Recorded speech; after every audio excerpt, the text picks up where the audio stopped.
watching. Enjoy the show. Enjoy the show. Enjoy the show. Ronnie was a study of consistency and dedication. You're never gonna find a more humble person, a humble champion. It was the beginning of the end for me and every other bodybuilder, because the guy went on to win the Russian Grand Prix show, and I never beat him. Nobody else never beat him since. And he went on to be an 8-time Mr. Olympia, one of the greatest bodybuilders ever of all time. When he got used to winning, losing was never in his economy. It was never a part of his thought process. As an 8-time Mr. Olympia, I was always wanting to be the best. I was always trying to be the best, and I was always willing to do a little bit more than the guy next to me.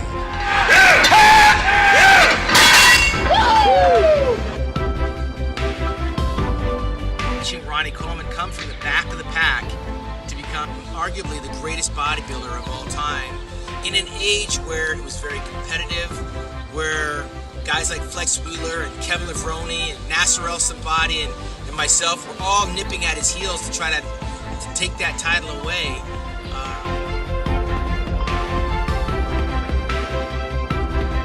I was trying to be the best in the world. Ronnie was standing in my way, so every year it was a battle against Ronnie Coleman. I knew that was the only guy that could possibly beat me.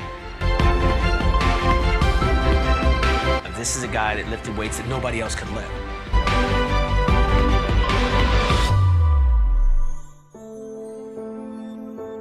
Ronnie, he had a goal in view.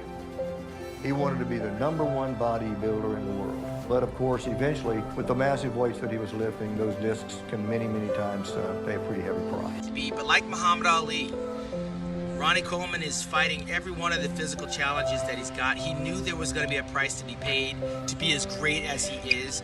This morning, I'm so tired to the point that I actually feel like I'm about to die. That you would have to go into that would create a physique that would even rival or challenge Ronnie Coleman. None of us could do it, mentally, physically, psychologically, and all the while he has like 5, 6, 7, 8 kids that rely and depend on him day in and day out. But Ronnie was not only a great athlete, you could clearly see the guy was well balanced, he was educated, hardworking from day one, an overachiever.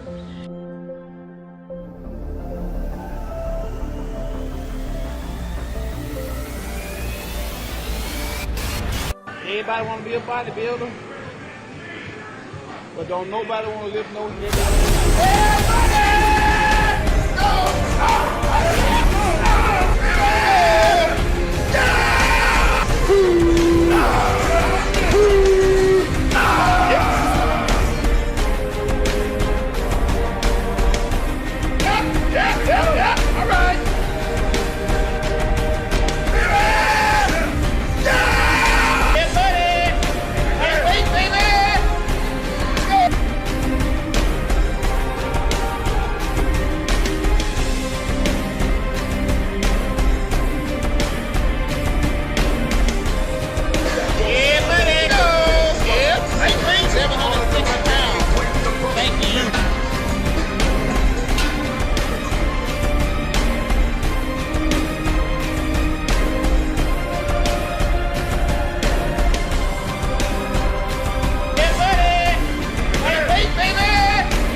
I didn't beat the best Ronnie Coleman ever.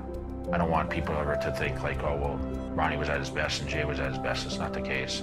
I just was better that day. You know, time was creeping up. He was going for his record #9. A lot of publicity going into the show. But I felt bad for Ronnie. I felt bad winning, which is weird. Because, you know, it was everything to him. You know, and he was going for #9. It was the record to beat Lee Haney's record. And he was upset. You know, he was visually upset. I just tell him, it's just plain and simple. If you got the desire, and you have the love, the passion for it, then it's kind of easy. All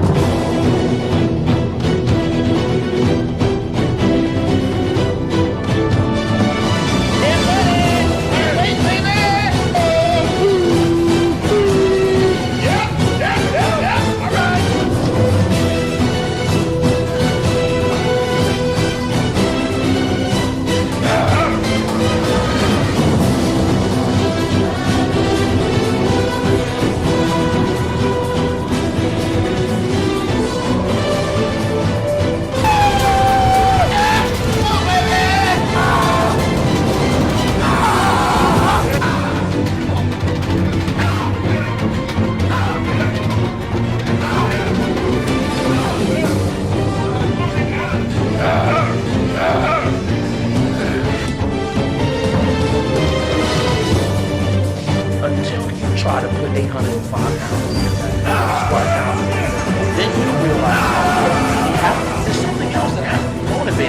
that, because there's no way I can do that and say I'm a nice guy. I might be a nasty motherfucker, honestly.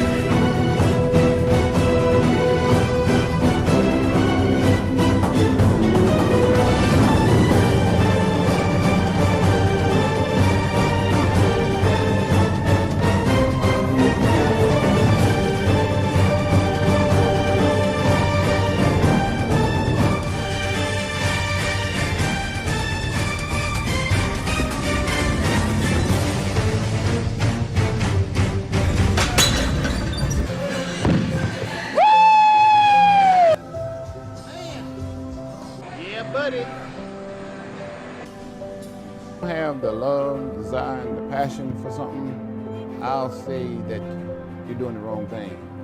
The easiest thing to do is find something that you do have the love, desire, and the passion to do, and I can guarantee you, you will 100% accomplish it.